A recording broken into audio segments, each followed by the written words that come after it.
Alors, nous sommes en direct sur la page Facebook de condolégal.com. C'est François Sellier qui vous parle en ce mercredi 27 janvier 2021. Alors, aujourd'hui, on parle des syndicats de copropriétaires qui ne déclarent pas leur sinistre parce que le sinistre coûte moins cher à réparer que le montant de la franchise. Les copropriétaires qui ne paient pas leur franchise parce qu'ils ont peur de perdre leur assureur, ça c'est une autre donnée. Si un sinistre survenait dans votre immeuble en tant qu'administrateur, oseriez-vous prendre la décision de ne pas le déclarer? Même si vous ne voulez pas réclamer, est-ce que vous prendriez le risque de ne pas le déclarer avec les risques que ça suppose? Parce qu'il y a des risques à ne pas déclarer un sinistre. Il faut se comprendre. Et Maître Papineau, lorsque je vais présenter mes invités, va vous le dire clairement. En termes légaux, il y a un risque énorme. Alors, l'autre volet dans cette émission, dans cette web radio qui se scinde en trois, c'est la responsabilité parfois mal assumée par certains syndicats qui, parce qu'ils ne le savent pas, parce qu'ils sont méconnaissants, ce n'est pas leur faute nécessairement, disent aux copropriétaires victimes de sinistres, c'est pas le syndicat qui paye, c'est toi. Le copropriétaire relance la balle, dit non, c'est pas moi qui paye, c'est toi. Et là, ça peut durer 6 mois, 1 an. On embarque dans un imbroglio, dans des tensions inutiles, alors qu'en fait, il y a des choses logiques à savoir et les administrateurs doivent savoir que dans certains cas, pour ne pas dire plusieurs, c'est le syndicat qui paye. Les immeubles qui font l'objet d'une infiltration d'eau, troisième partie. Alors, peut-être, je ne vous le souhaite pas, peut-être que vous vivez dans un immeuble où l'eau s'infiltre depuis des années et vous ne le savez pas. Et quand vous le découvrez, mais là, la surprise est énorme. Elle est proportionnelle au degré de dommages causés. Alors, Hubert Saint-Pierre, ingénieur en bâtiment, va nous expliquer ça. Bonsoir, Hubert. Bonsoir, Yves. Valérie Couture, gestionnaire de copropriété, également va nous parler de l'administration, de la gestion des sinistres en copropriété. Bonsoir, Valérie. Bonsoir. Maître Yves Papineau, avocat émérite que vous connaissez. Plus besoin de présentation, Valérie non plus. Également, je suis avec Jean-François Pelland. Bonsoir, Maître Papineau, pardon, j'ai oublié de... Bonsoir, Maître Papineau. Bonsoir. Bonsoir. Ça ne commencez plus jamais ça, là. Bon, OK. J'avais déjà fait ça, moi, avant? Je pense que non. Jean-François Pelland, courtier en assurance de dommages, qui remplace à pied levé Vincent Gaudreau, donc chez Gaudreau Assurance. Bonsoir, Jean-François. Bonsoir, François. Merci pour l'invitation. Ça fait plaisir, qui va nous exposer la technicalité des réclamations. Très intéressant.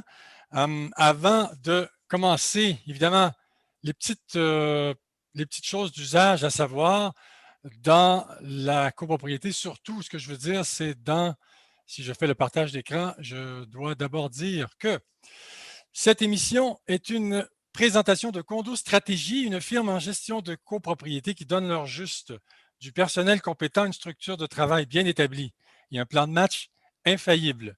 3 ingrédients réunis pour déployer une stratégie adaptée à votre réalité.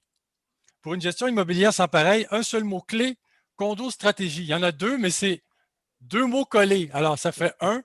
Condo Stratégie, donc, qui vous offre le meilleur de la copropriété pour de plus amples renseignements.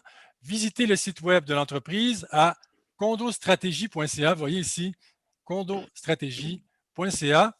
Et quelqu'un vous répondra et vous donnera toutes les réponses à vos questions. Si vous avez besoin d'un gestionnaire de copropriété, je crois que Condo Stratégie est une option de choix. Je vous rappelle également que sur le site condolégal.com, vous pouvez aller dans l'onglet Assurance, fiche pratique, et dans l'onglet Assurance, fiche pratique, et vous avez une série de fiches pratiques et de sous-fiches qui traitent de l'assurance en copropriété, que ce soit l'assurance du syndicat, des administrateurs, assurance des officiers d'assemblée, assurance du gestionnaire, assurance du copropriétaire, qui est obligatoire d'ailleurs depuis le octobre 2020.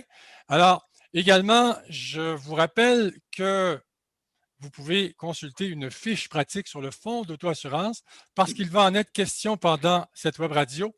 Le fonds d'auto-assurance qui deviendra obligatoire le 15 avril 2022 et vous aurez 2 ans pour le constituer. il y a 2 formations qui se donnent ou qui vont se donner prochainement sur l'assurance en copropriété.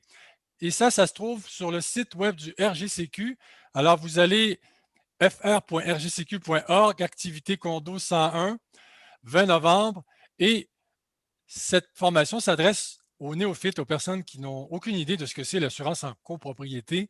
Alors, vous aurez une formation condo 101 faite sur mesure pour les administrateurs qui souhaitent apprendre les rudiments de l'administration d'une copropriété, offerte en partenariat avec le cabinet Terrien Couture Jolicoeur. Alors, ce n'est pas l'assurance, pardon, c'est sur l'administration. Celle-ci est sur l'assurance, tout sur l'assurance condo.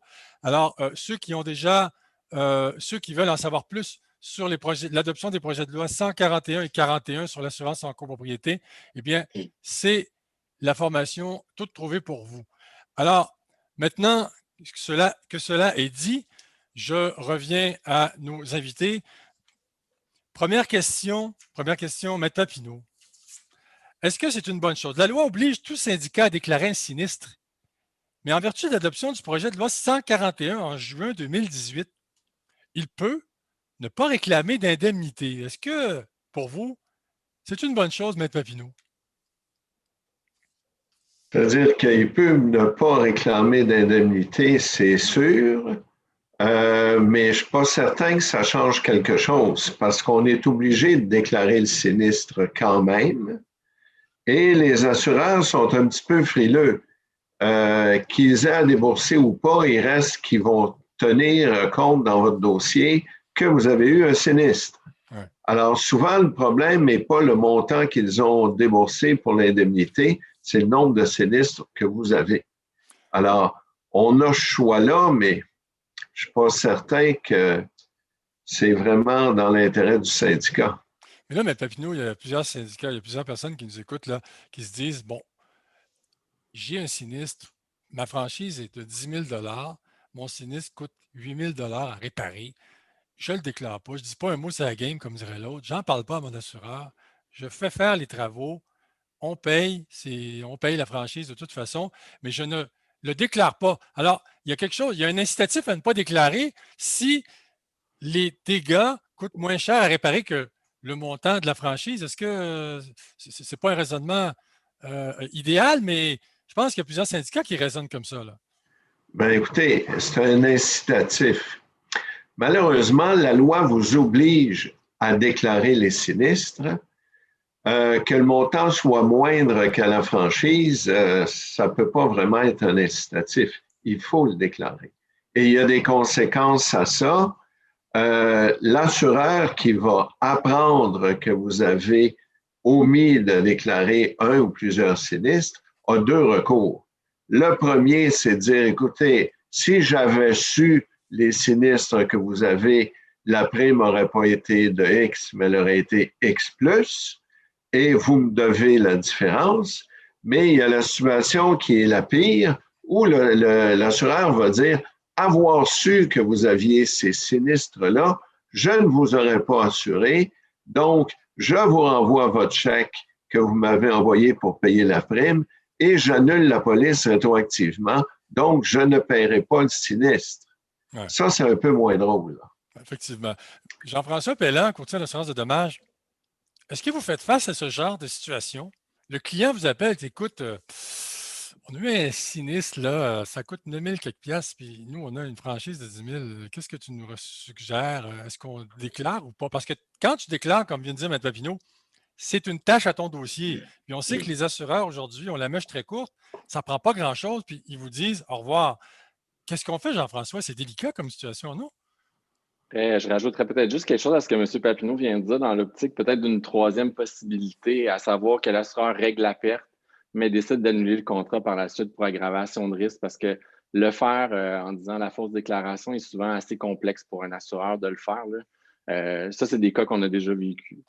Maintenant, pour répondre à la question, un assuré qui téléphone effectivement et qui est dans cette situation-là a l'obligation de déclarer. Donc, déontologiquement, on va effectivement devoir lui rappeler, puis à un moment donné, lui lancer la balle, mais c'est des situations qu'on vit, puis on les vit toujours. Là. Le fait de ne pas réclamer à l'assureur versus déclarer, je pense que trop souvent, ce qui n'est pas réclamé n'est pas déclaré. Ce qui n'est pas réclamé n'est pas déclaré. Mais effectivement, comme Maître Papineau l'a dit, si l'assureur l'apprend, ça peut être très, très dommageable pour un syndicat de copropriétaires. Mais je me fais l'avocat du diable, là. On n'a jamais déclaré nos sinistres, par exemple. Les 4 derniers sinistres, le syndicat n'a pas déclaré ses sinistres. Il n'y a pas de conséquences. Tout est beau, personne ne le sait. Est-ce que les risques que l'assureur le sache sont grands?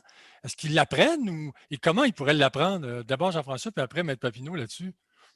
Bien, souvent, au moment du règlement du sinistre, bon, selon l'unité qui est touchée dans un syndicat de copropriété, l'expert va jaser. Puis c'est souvent en faisant parler un petit peu le copropriétaire visé, qui n'est pas nécessairement un administrateur, qui va dire ben oui, c'est quelque chose c'est la troisième fois que ça arrive, ou donc va raconter un petit peu son histoire. Puis c'est là que les petits drapeaux rouges vont se lever. L'expert en sinistre, lui, va noter son dossier, va redonner ça à l'assureur. Puis effectivement, c'est des choses qui peuvent se rendre éventuellement en souscription. Alors, Maître Papineau, toute chose finit par se savoir. Est-ce que c'est ce qu'il faut conclure? Peut-être pas toutes, mais une bonne partie. D'autant plus que l'assureur, quand il va aller avant de souscrire ou lors d'un sinistre, il va aller faire une visite. Il va aller poser des questions, il va regarder l'immeuble, il va voir qu'il y a eu des réparations qui sont mal peinturées dans le corridor, il va poser des questions.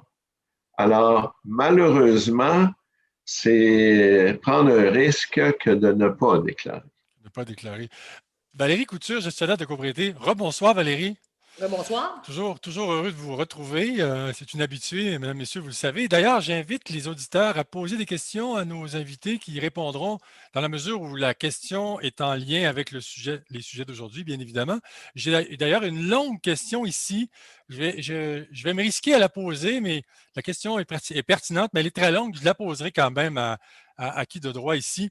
Valérie, ça vous arrive probablement, vous aussi, d'avoir à conjuguer, d'avoir à composer avec des syndicats qui disent coudonc, j'ai pas envie de le déclarer, je veux pas perdre mon assureur. On en a déjà perdu un, je veux pas le perdre parce qu'après, il y en a plus. Il y en a plus un qui va vouloir nous assurer. Qu'est-ce qu'on leur dit à ces gens-là?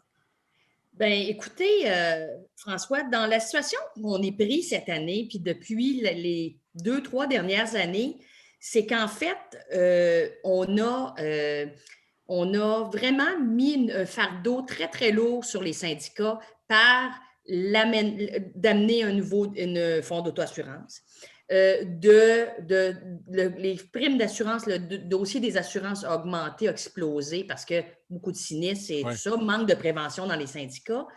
Mais c'est comme si le syndicat est pris entre l'arbre et l'écorce. Parce que moi, il y a certaines situations où je ne suis pas à l'aise non plus de faire une déclaration parce qu'on va, on va dire à notre syndicat, ben vas-y, déclare ça, tu n'as pas de besoin. On est rendu avec des fois dans des syndicats de 80 unités avec des primes de 75 000. Fait qu'on peut-tu comprendre qu'il y en a des petits dégâts d'eau qui vont être réparés ici et là, puis etc., etc.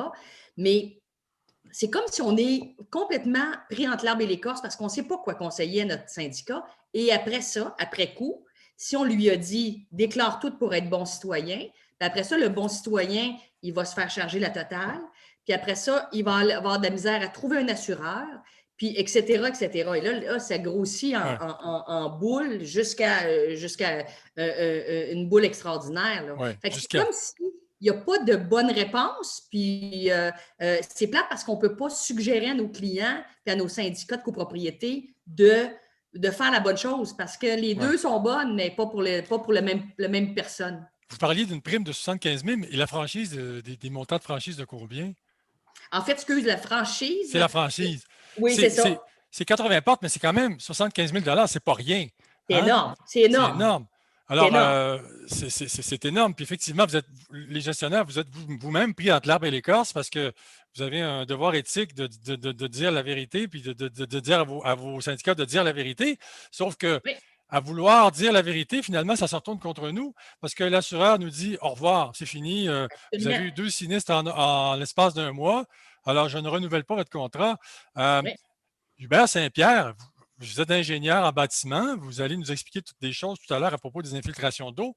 Mais est-ce que vous voyez ça, vous aussi, des situations comme ça où vous allez chez le client, puis le client vous dit l'eau s'infile depuis 5 ans, j'ai réclamé à mon assureur, puis il ne veut pas payer.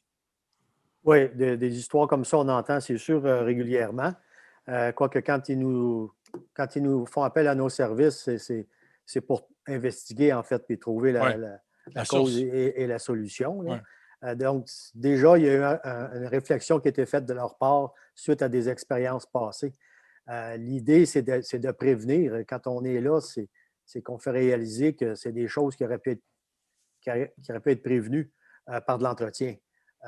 Nous, on arrive, le dégât est fait. Et sauf que ce que je constate beaucoup, c'est que les gens hésitent à investiguer, justement. Ils pensent aux dégâts, réparer le dégât.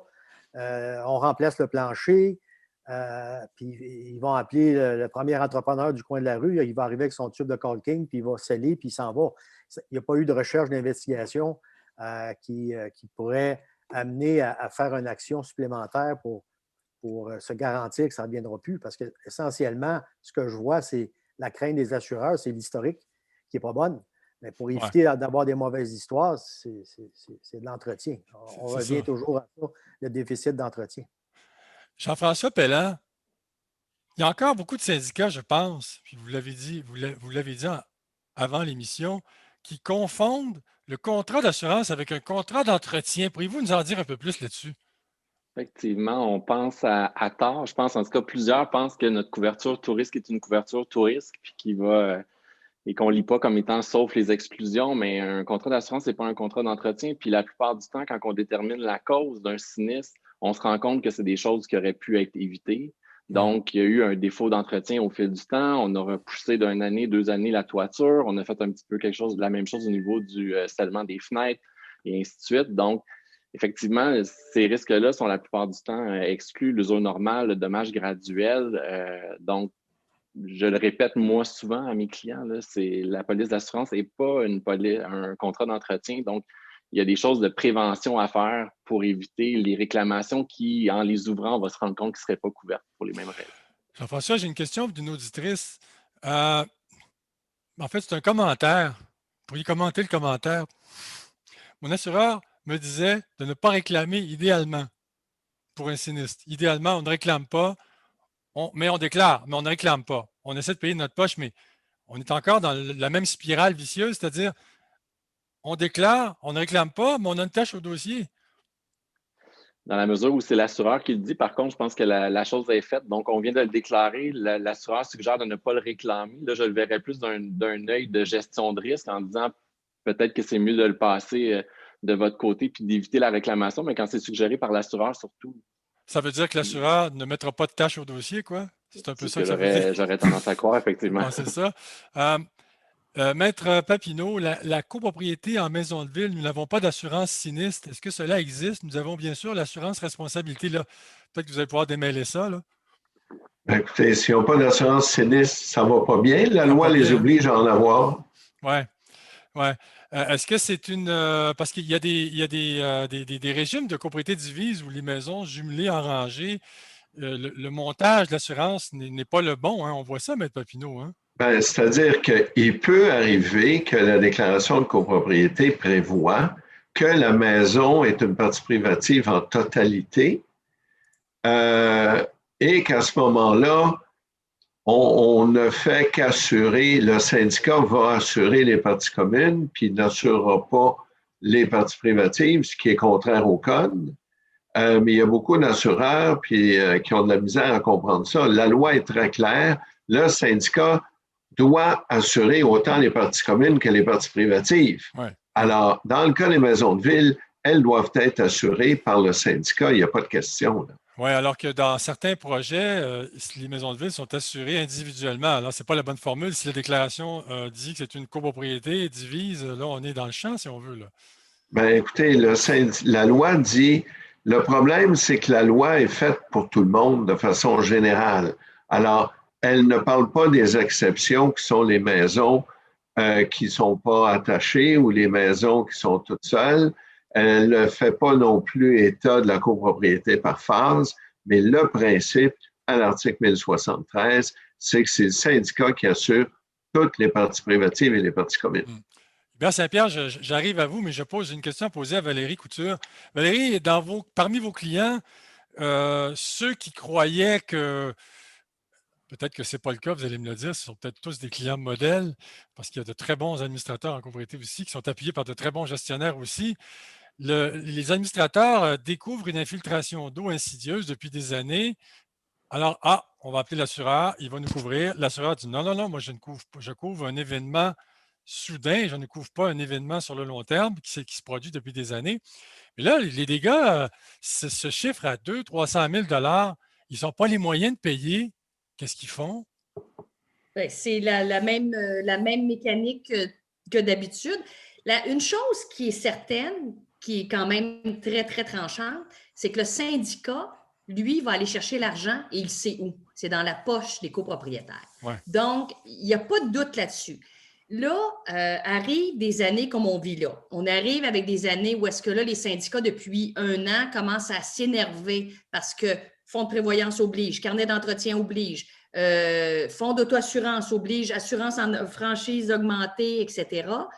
Là, c'est tout qui est en même temps. Et là, arrive ce que vous venez de dire, un sinistre qui est sournois depuis plusieurs temps et qui fait un ravage énorme. Bien là, c'est la cerise sur Sunday parce que les gens ne sont pas prêts à ça du tout. Puis là, on embarque dans ça, la COVID. Ça fait un an qu'il y en a qui ont moins de revenus. Puis là, tout le monde, c'est sûr qu'il y en a qui veulent surfer sur ça. Mais la seule chose que le syndicat sait, c'est qu'il y a des travaux à faire et qu'il doit les faire. Et si c'est des travaux de cette ampleur-là, il doit investir dans des gens pour les chapeauter comme la firme d'Uber, Oui. pour leur dire comment c'est arrivé, qu'est-ce qu'on doit faire pour que ce soit corrigé. Et le devis, parce qu'on a beaucoup de misère aussi, c'est que nous, comme gestionnaires, là, on ne peut pas bâtir un devis. Là. Ça, c'est des professionnels. Donc, il y a plusieurs syndicats qui sont là. Ah, ben là, on va trouver 2-3 gars, ils vont faire des soumissions. Il n'y a personne qui soumissionne sur la bonne chose ou sur la même affaire. On ne compare pas des pommes avec des pommes. Fait que là, on a en plus ce problème-là de est-ce qu'on va bien faire les travaux? Est-ce qu'on a lésiné pour engager quelqu'un de compétent pour faire la surveillance des travaux, le certificat de fin de travaux, les paiements, tout ce qui s'ensuit de ça? Fait que c'est sûr que c'est des graves problèmes quand notre bâtiment actuellement est en manque d'entretien, puis on est pris avec des sinistres, puis on est en manque de prévention parce qu'on a laissé aller ça. Ouais. Et là, maintenant, on veut rescaper tout. On veut faire changer toutes les valves de toilette, couper l'eau partout, les modules de coupure d'eau. C'est trop, tout est trop en même temps. Ça fait beaucoup à la fois.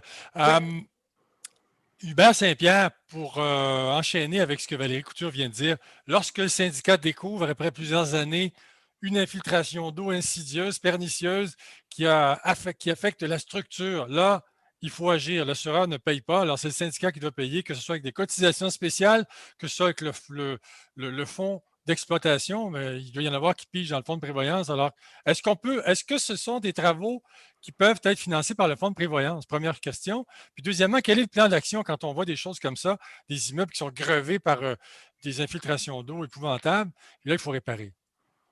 En fait, est-ce qu'on peut prendre l'argent du fonds de prévoyance? Par définition, un fonds de prévoyance, comme le mot dit, prévoit, c'est-à-dire que l'étude que normalement le syndicat fait faire, on prévoit des dépenses d'entretien majeur et de remplacement. Un sinistre, ce n'est pas prévu. C'est ça. Donc, quand la toiture arrive à la fin de sa durée de vie utile, c'est normal. Oui. Il y a de l'argent de prévu dans le fond. On peut prendre l'argent dans le fond. Mais s'il y a un dégât qui coûte 50 000 il n'y a pas rien de prévu dans le fond pour ça. Quoique le solde du fonds de prévoyance peut être suffisant pour payer ça. Oui.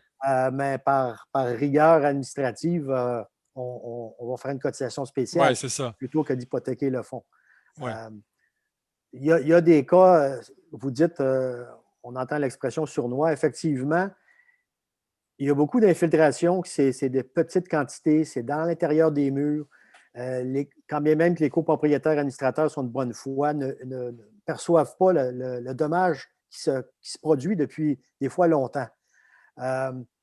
Ça, c'est sournois. Parce que ce qu'il faut comprendre, quand on parle de sinistre, on parle souvent d'infiltration, donc d'infiltration d'eau. Il y a toutes sortes de sinistres, là, mais je pense que je ne sais pas les statistiques, mais je pense que la majorité, c'est des infiltrations d'eau. Un bâtiment doit être normalement étanche. Hein? Un constructeur qui livre un bâtiment, ça doit être étanche. Mais quand on regarde la composition de l'enveloppe du bâtiment, que ce soit la toiture et les murs extérieurs, ce n'est pas une membrane, là. C'est un assemblage de matériaux qui permet même un peu d'infiltration. On appelle ça un écran par pluie, par exemple. Un parement de maçonnerie va absorber de l'eau. Il y a par contre, l'architecte, quand il fait la conception de l'enveloppe, prévoit que la petite quantité d'eau qui peut rentrer va s'évacuer et ne fera pas de dommages à l'enveloppe du bâtiment. Malheureusement, il y a beaucoup de constructions. Le diable est dans le détail. L'étanchéité n'est pas parfaite. Et donc, l'eau va s'infiltrer quelquefois à presque toutes les pluies importantes, mais ça ne crée pas de dommages. C'est quand on fait une ouverture qu'il y a un dommage plus grand, après quelques années, la moisissure qui est installée, on ouvre les murs, puis là, c'est une boîte de Pandore. Là, on s'aperçoit que c'est majeur. C'est majeur. Et là, il y a un plan. On doit mettre en place, on doit faire un plan. Comment ça se passe? Le syndicat qui est responsable, il ne veut pas faire ça par n'importe qui, ni par un entrepreneur qu'on ne connaît pas. Il faut un professionnel du bâtiment, premièrement, pour chapeauter tout ça, là. C'est sûr que ça prend une volonté, là, une rigueur de l'administration. Merci. Ça part de là. Ouais. S'il y a des gens qui hésitent à payer quelques centaines ou milliers de dollars à un professionnel, ça part mal. Il faut comprendre, moi, j'essaie de sensibiliser beaucoup les copropriétés, de dire c'est quoi la valeur de votre immeuble. Vous êtes prêt à payer combien? Vous payez des primes d'assurance énormes. Puis le consultant qui pourrait venir investiguer chez vous, ça ne coûtera pas une fortune. Et ça prend un plan de match parce que le réflexe humain de monsieur, madame, tout le monde qui font ce que j'appelle la petite gestion. Ah, ben, on va appeler quelqu'un qui ne nous coûte rien, c'est-à-dire l'entrepreneur du coin de la rue, comme je disais tout à l'heure. Ben oui. Lui, un entrepreneur, par défaut, ce n'est pas quelqu'un, normalement, ce qu'il veut, lui, c'est de faire des travaux, d'avoir un programme clair. Je viens faire des travaux. Faire de l'investigation, c'est une autre approche complètement. Fait qu'un entrepreneur arriver là puis facturer quelques heures avec quelqu'un qui vient pour faire un trou, il va voir selon son expertise, puis il va simplifier ça beaucoup. À moins qu'il voit que c'est vraiment la totale, puis dire, bien, ici, il faut tout arracher. Fait que bon. Fait que l'administration est prise à évaluer tout ça. Alors, ça prend un professionnel qui l'évalue comme il faut, l'ampleur du dommage, la cause, puis faire un plan de match. Puis ça prend quelques milliers de dollars des fois pour investiguer. Donc, nous, on va venir avec un entrepreneur, un maçon, on va lui donner des instructions, on va faire des tests d'eau, on va faire des échantillonnages, des percées exploratoires pour être capable de donner un portrait au client pour dire tant mieux, c'est peut-être pas beaucoup, mais ça peut être super important comme travaux. Puis là, on fait un plan de match, on planifie les cotisations spéciales, plans et devis, puis que les travaux soient d'une façon permanente ou semi-permanente là, pour corriger le problème. Je rappelle aux auditeurs qu'ils peuvent poser des questions à nos invités qui vont y répondre avec plaisir, évidemment que ce soit en lien avec le sujet d'aujourd'hui. Et je demanderai aux auditeurs, j'en ai manqué une, la question était longue, si l'auditeur en question pouvait la reposer et la raccourcir, ça m'aiderait beaucoup parce que pour que je puisse la poser, la question, il me faudrait peut-être 5 lignes, 6 lignes maximum. Je le dis parce que je souhaite pouvoir répondre à toutes les questions. Donc, si vous pouviez les raccourcir, ça m'aiderait. Ce n'est pas tout le monde qui le fait, évidemment, mais ceux qui posent des questions plus longues, je vous demanderai de les raccourcir. Ça va nous aider. Hubert Saint-Pierre, il faut se méfier. Hein? S'il y a des réparations à faire importantes, prenons l'exemple d'une membrane élastomère sur une terrasse qui arrive à sa fin de durée de vie utile, puis là, l'entrepreneur arrive, il dit, moi, elle est encore bonne pour 15 ans ta membrane, puis j'en mettrai une autre par-dessus. Il faut se méfier de ce genre de commentaires-là. Hein? Oui, tout à fait. On rencontre de toutes sortes d'entrepreneurs là, qui vont faire des propositions qui ne sont peut-être pas adéquates. Là. C'est pour ça que ça prend quelqu'un qui n'a pas d'intérêt participer à spécifier des travaux d'une façon ou d'une autre. L'entrepreneur va souvent proposer ce dans quoi lui, il est à l'aise de faire et qu'il connaît bien. Mais ce n'est pas le cas dans le bâtiment. C'est plusieurs sciences qui interviennent et plusieurs spécialités. Il faut être capable faire les bons choix. C'est ça. Je pense que c'est important, oui. François, ce que Hubert vient de dire, parce Oui, que oui, oui. Maître Papineau va pouvoir me guider là-dessus. Il y a un article, il y a quelque chose qui oblige les administrateurs à prendre les mesures nécessaires pour que ce qui doit être fait soit bien fait. Tu sais, dans le sens que et d'investir dans des professionnels comme Hubert, ça fait juste libérer le conseil d'administration Oui.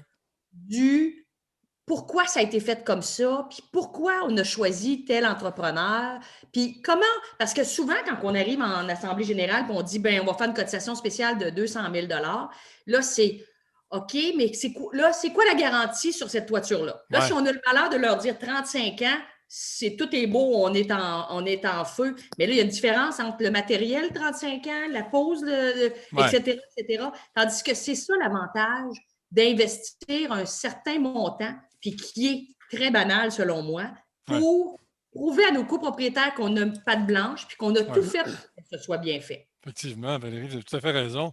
Vous avez parfaitement raison. Maître Papineau, là, j'aimerais que vous disiez aux auditeurs pourquoi c'est important de ne pas piger dans le fonds de prévoyance lorsque ce n'est pas requis. Alors, le syndicat n'a pas d'argent pour réparer un bâtiment qui est détrempé par l'eau. Ça coûte 300 000, 400 000 $. Et dans le fonds de prévoyance, on a 1 million. Là, on pourrait peut-être aller tricher puis aller le chercher. Puis c'est pas grave. C'est pas grave. Ça, regarde, on a l'argent, on l'a. On paye avec le fonds de prévoyance. Pourquoi il ne faut pas faire ça, M. Papineau? Ben, premièrement, parce que c'est contraire à la loi. Oui, mais encore. Et déjà là, c'est une bonne raison. Ouais. Deuxièmement, c'est que la journée qu'on va avoir besoin de l'argent qu'il y avait dans le fonds de prévoyance, on ne l'aura plus. Ouais. Et là, il y a des copropriétaires qui vont dire non, non, regarde là. Moi, là, j'avais contribué au fonds de prévoyance. Là, tu me charges que j'ai déjà payé. Et là, on va dire oui, mais d'un autre côté, tu n'as pas payé pour la réparation parce qu'on l'a pris là. On ne peut pas faire ça. Le conseil d'administration, de toute façon, doit donner l'exemple. Il ne peut pas lui dire, écoute, on sait qu'on n'a pas le droit, mais on va aller emprunter dans le fonds de prévoyance, puis on va rembourser, mais on le sait tout le monde, là. Moi, les syndicats qui ont remboursé le fonds de prévoyance au complet dans un délai raisonnable, il n'y en a pas beaucoup. Ouais, c'est parce qu'on pénalise aussi les générations futures d'acheteurs en ne remboursant pas le fonds et en pigeant dedans à des fins contraires à sa vocation.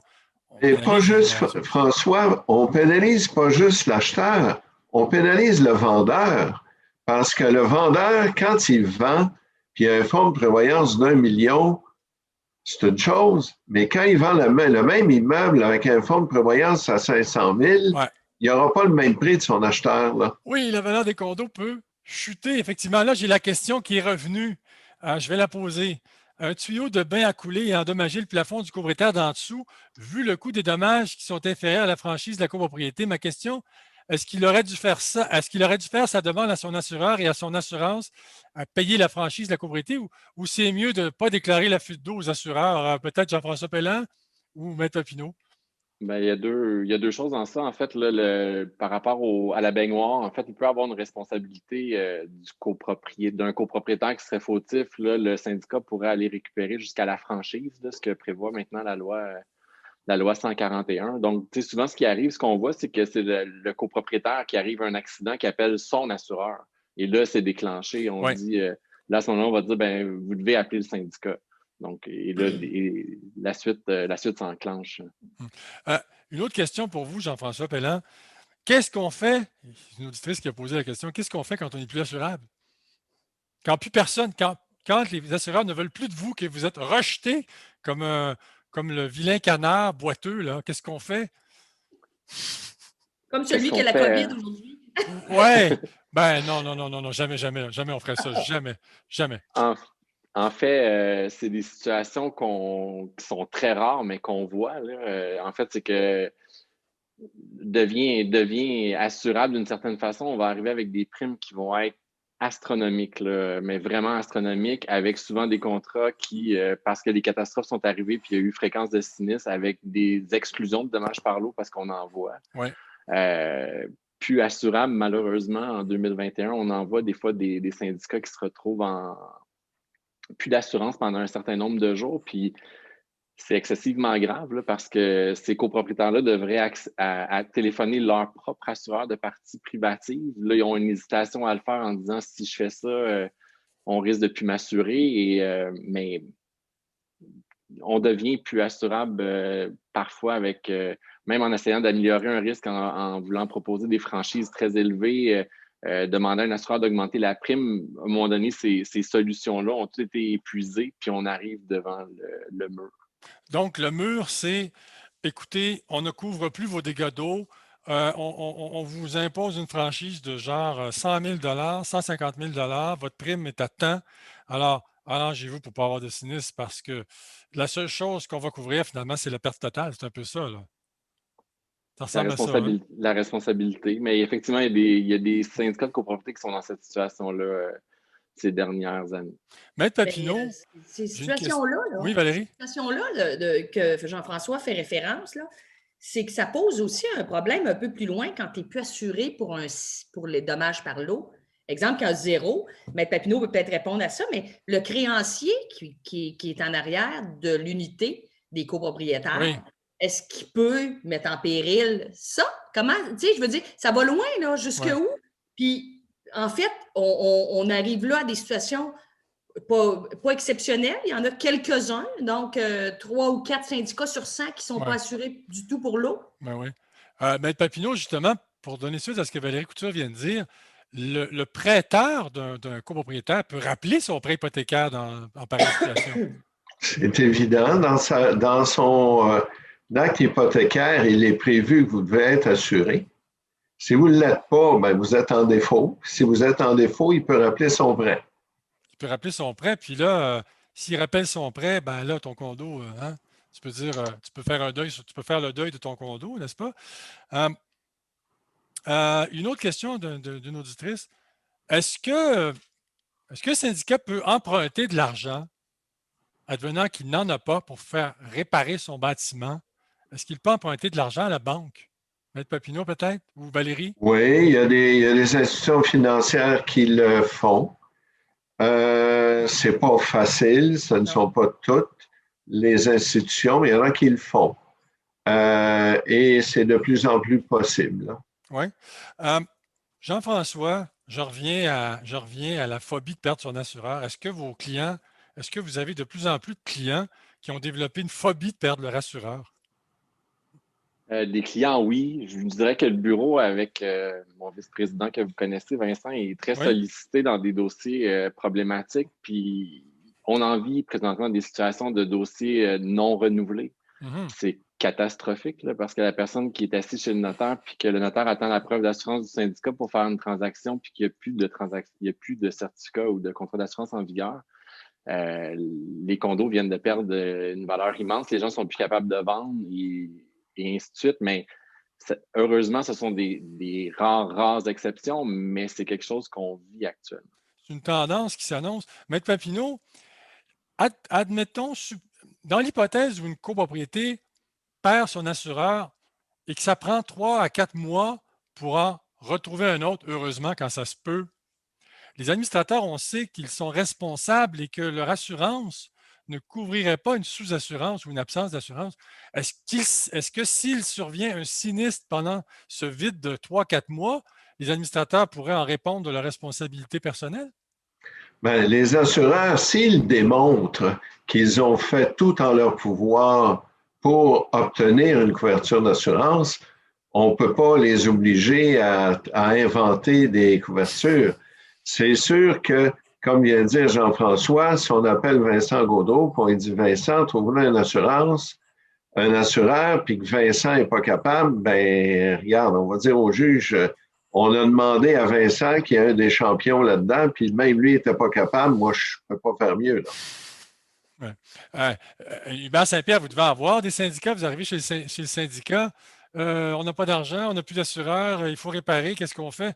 Ça doit être stressant, ça? Oui, c'est très stressant, on le voit bien. C'est sûr que ça passe par une cotisation spéciale parce que quand on est en mode urgence ou semi-urgence, ils n'ont pas le choix. Ils ne peuvent plus retarder, il faut enclencher le processus. Alors, c'est de se faire accompagner pour au moins contrôler le programme, le projet, la planification, appeler la cotisation spéciale, c'est sûr et certain. On vit ça assez régulièrement chez nous. Ouais. Mais François, M. Sallier, si vous me permettez. Allez-y, M. Papineau. Je ne veux pas que les auditeurs se couchent ce soir en disant « j'aurais pas dû écouter cette émission-là ». Mais il faut comprendre que généralement, les syndicats qui n'ont plus de couverture d'assurance, généralement, ils ont un peu couru après. Parce que si j'ai un syndicat qui gère correctement, si j'ai un syndicat qui veille à la prévention des sinistres, j'ai un syndicat qui fait l'inspection de l'immeuble régulièrement, qui fait l'inspection des parties privatives, des chauffe-eau, des tuyauteries et tout ça, qui a décidé de mettre des systèmes d'arrêt automatique d'eau quand il y a des fuites d'eau, généralement, ces syndicats-là, ils n'ont pas de problème à s'assurer, là.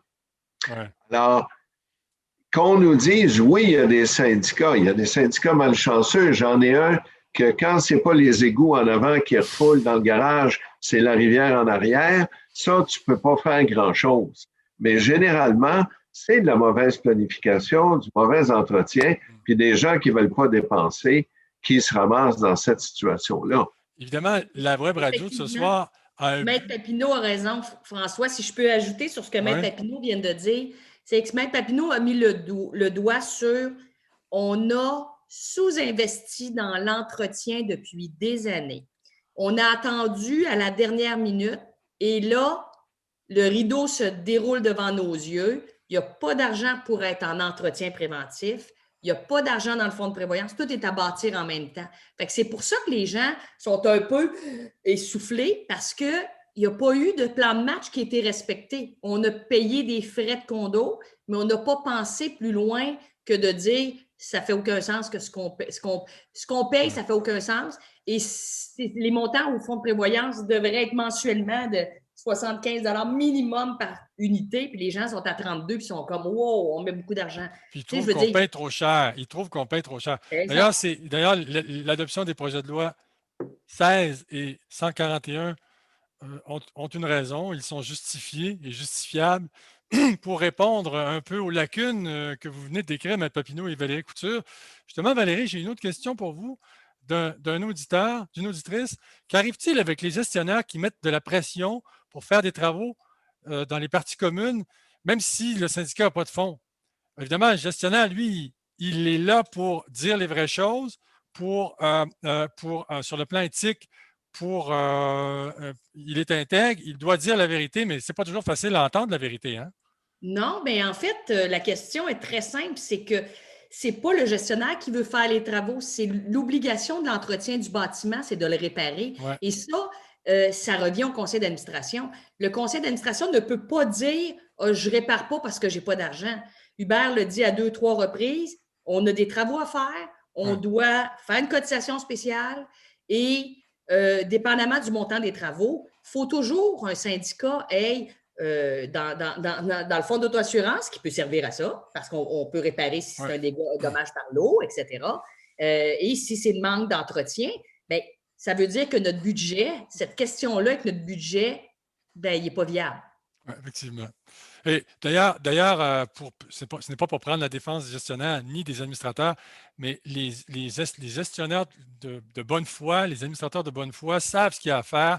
Ils prennent leur rôle au sérieux et malheureusement, ils se butent à des poches de résistance dans une copropriété qui ne veut pas faire les travaux parce que ça coûte cher, ça coûte de l'argent. Et pour eux, dépenser de l'argent, ça signifie ça fait mal, c'est douloureux, alors qu'en réalité, une copropriété, ça ne s'entretient pas tout seul puis l'argent ne tombe pas du ciel. Puis justement, Maître Papineau, qu'arrive-t-il, une question là, avec les gestionnaires?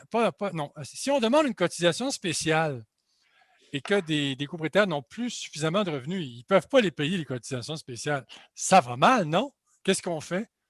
Ben, ça va mal. Ça va mal. Le problème, c'est que ça va mal pour tout le monde. Ouais. Ça va mal pour le copropriétaire qui ne peut pas payer la contribution spéciale. Ça va mal pour le syndicat qui ne reçoit pas l'argent. Et ça va mal pour les autres copropriétaires qui sont obligés d'avancer l'argent en attendant que le copropriétaire qui n'a pas l'argent la trouve. Ouais. Alors, ça va mal. Mais je reviens à ce que je disais tantôt. Peut-être qu'il faut faire attention où on achète, qui sont nos voisins, quel est le fonds de prévoyance, quelles sont les opérations. Il faut aussi faire attention à son budget, puis pas aller acheter quelque chose qu'on n'aura pas les moyens de payer et qu'il y a toujours des surprises dans l'immobilier. Là. Le bonheur d'un immeuble, c'est que ça vous occupe constamment. Il y a tout le temps quelque chose à faire. Ben, là, quelque chose, il coûte quelque chose. Il coûte quelque chose.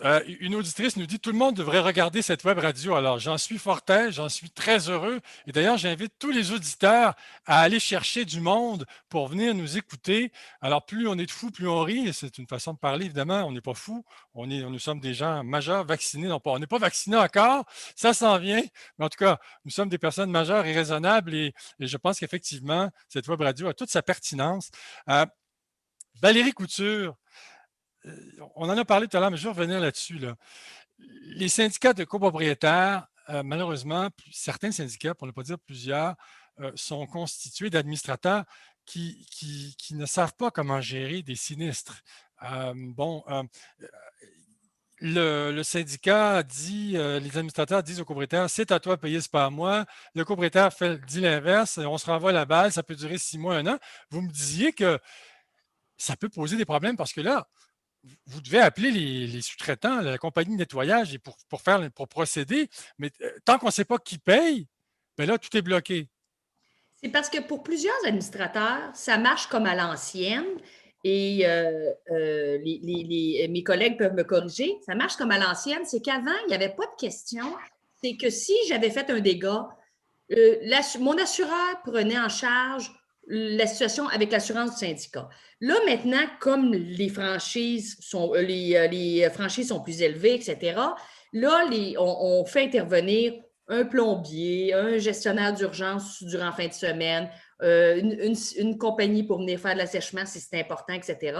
Et là, après ça, le conseil d'administration dit « Ah, bien là, c'est pas nous autres à payer, c'est de sa faute la toilette qui a bouché. » Mais là l'engrenage de situations pas claires commence. Puis en fin de compte, on essaie de comprendre, de convaincre les administrateurs que les lois ont changé, on n'a plus la même force de frappe pour aller récupérer cet argent-là. Maître Papineau va me corriger. Et là, il y a une incompréhension totale. Et là, les factures, bien, si on ne paye pas le plombier qui est intervenu en urgence, là, bien, il ne veut pas revenir dans ce syndicat-là. Non, fait que là, appelle un autre plombier à 4 heures du matin, là, il ne vient pas. Fait que là, il y a d'autres problèmes qui s'enclenchent suite à ce que les administrateurs ne veulent pas payer. Mais je comprends que c'est frustrant aussi pour payer tout le temps pour ceux qui ne font pas attention, mais je crois que la vie en collectivité, des fois, ça vient avec des petits désagréments puis de grands bonheurs. Mais là, quand il y a une impasse, là, puis que les administrateurs et les copropriétaires restent sur leur position, et que aucune des parties ne veut céder, ça peut durer 6 mois, 1 an, ça devient une tragicomédie, cette histoire-là. Maître Papineau? Bien, M. Sellier, c'est certain, mais il y a des travaux qui doivent se faire. Que le syndicat dise à l'appartement 1405, c'est toi qui as causé le dommage, on ne répare pas, ça peut être une chose. Mais l'appartement 1305, 1205 puis 1105, ce n'est pas leur problème. Et eux, ils sont assurés et le syndicat doit voir à leurs travaux. Ouais. Alors ouais, effectivement. Et puis, on l'a dit tout à l'heure, puis on le dit depuis longtemps, les problèmes en copropriété surviennent bien souvent à cause d'un mauvais démarrage. Dès le départ, les choses à faire n'ont pas été faites ou partiellement faites. Et là, c'est un cumul.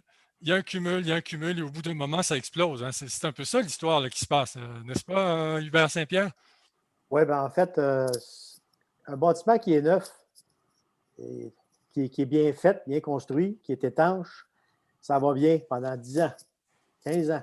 Fait que, la culture fait qu'on boucle le budget d'opération, fonds de prévoyance, mais quand les grandes dépenses arrivent, pas juste à cause du remplacement normal, mais l'usure crée des dommages ou la petite déficience qui était pas nuisible devient nuisible, c'est que là, tout arrive en même temps et il n'y a pas de préparation. Donc, au jour 1, de grâce, faites l'étude fonds de prévoyance, premièrement, pour sortir du fameux 5 selon la loi. De cotiser 75-100 $ par condo par mois, minimum. Au moins, si l'argent s'accumule, je vais vous dire, il y a beaucoup d'administrateurs qui arrivent là de bonne foi, avec une bonne volonté, avec une rigueur, mais ils sont comme ça parce qu'il n'y a pratiquement rien dans le budget.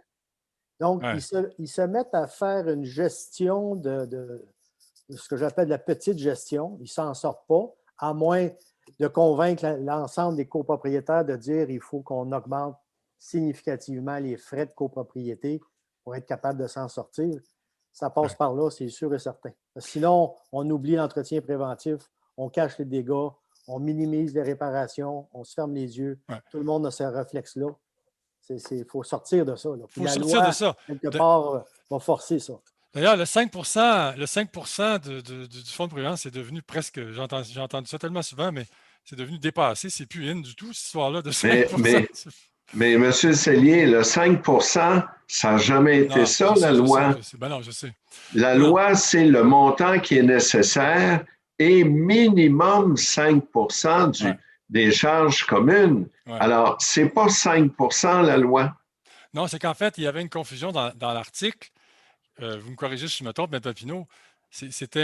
On parlait de 5 mais ce n'était pas le 5 Ce n'est pas le 5 mais on parlait de 5 Alors là, il y avait une confusion. Les gens pensaient que 5 c'était le minimum, c'était la base. Eh oui. Voilà. Alors, il y a 95 du monde qui pensait que c'était le 5 Fait que là, c'est ça. Ben, le promoteur, le premier, celui qui crée le syndicat, il livre l'administration, il cède l'administration avec un budget d'opération. Puis en bas de la ligne, il marque, by the way, 5 J'ai déjà dit à un promoteur, moi, c'est pas, comme dit Maître Papineau, c'est pas 5 je suis la loi. Oui, mais c'est minimum 5 Donc, les gens pensent qu'ils sont en loi en faisant strictement 5 mais pendant 15 ans, ça ne paraît pas, le manque à gagner. C'est quand les dépenses arrivent que là, on s'aperçoit que c'était passé.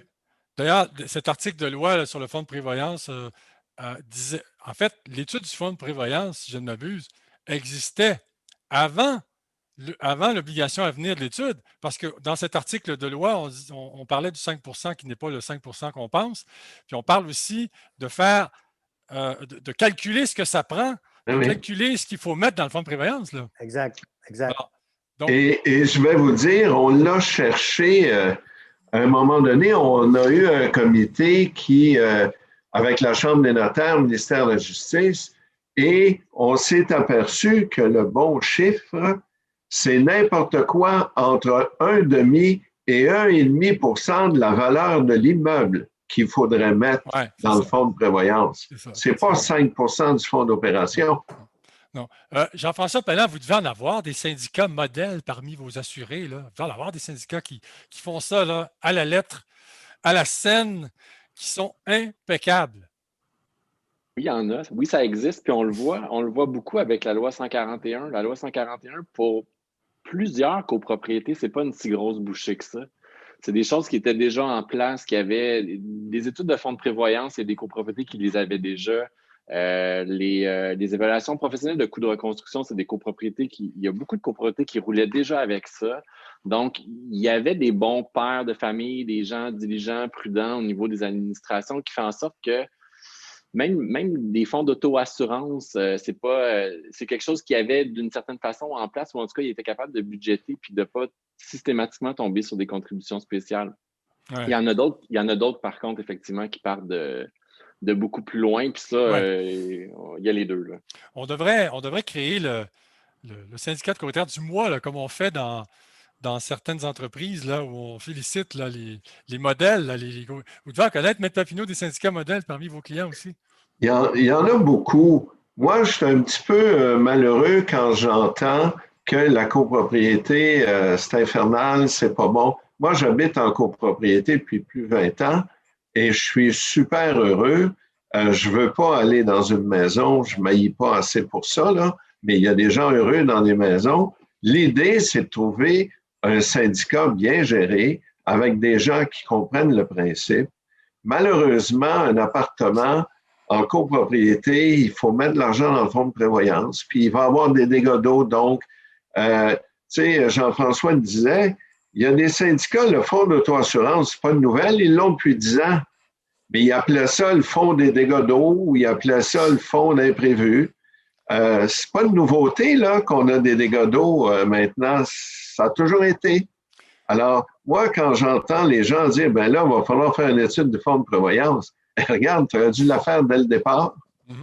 C'est pas une nouveauté, là. Mais Papineau, certaines copropriétés ont le bonheur, la chance d'avoir au conseil d'administration des professionnels, par exemple des avocats, des professionnels du bâtiment, ingénieurs, architectes. Est-ce que vous êtes déjà... Est-ce que c'est vraiment une chance d'avoir des avocats ou des ingénieurs? Je ne suis pas certain, là, mais... Ah, ça peut se retourner contre... Ouais, ça peut devenir... ouais, ça peut être nocif aussi, mais dans votre cas, comme vous êtes une personne saine d'esprit, vous êtes-vous déjà impliqué dans votre copropriété en tant qu'administrateur? Non, mais je leur ai dit, puis ça me fait bien plaisir. Moi, ils me téléphonent régulièrement ou je les vois, ils me le demandent. Ouais. Mais vous savez, j'ai beaucoup de difficultés, moi, à entendre les gens qui disent, oui, mais on n'a pas d'informations. Condo légal, c'en est une source. Oui. Les petits livres, le condo, tout ce qu'il faut savoir, administrateur de condo, des livres qui coûtent 14,95. Il y a le site de la Chambre des notaires aussi, François, qui s'appelle copropriété, je ne sais pas quoi, là, qui donne de l'information. Allez sur Internet, de l'information, il y en a plein. Le CAIJ, C-A-I-J, a acheté les droits de certains livres et les mettre publiquement, gratuitement, à la disposition du public. Alors, regardez, c'est pas vrai qu'on n'a pas d'informations, là. Il y en a plein. Effectivement. Mais est-ce justifié de dire que certaines personnes ne savent pas où aller chercher cette information? Là, vous leur dites, c'est bien, mais souvent, les syndicats ne savent pas où donner de la tête. Donc, c'est bon de leur dire que condolégal.com, ça existe, que le CAIJ existe, que d'autres ressources existent, effectivement. Et je vous recommande fortement, et là, je prêche pour ma paroisse, là, d'aller sur condolégal.com parce que vous avez là vraiment un outil d'information, vous disposez d'un outil d'information complet, que ce soit dans le domaine syndicat, fiches pratiques, gestion, assurance, travaux, vos droits.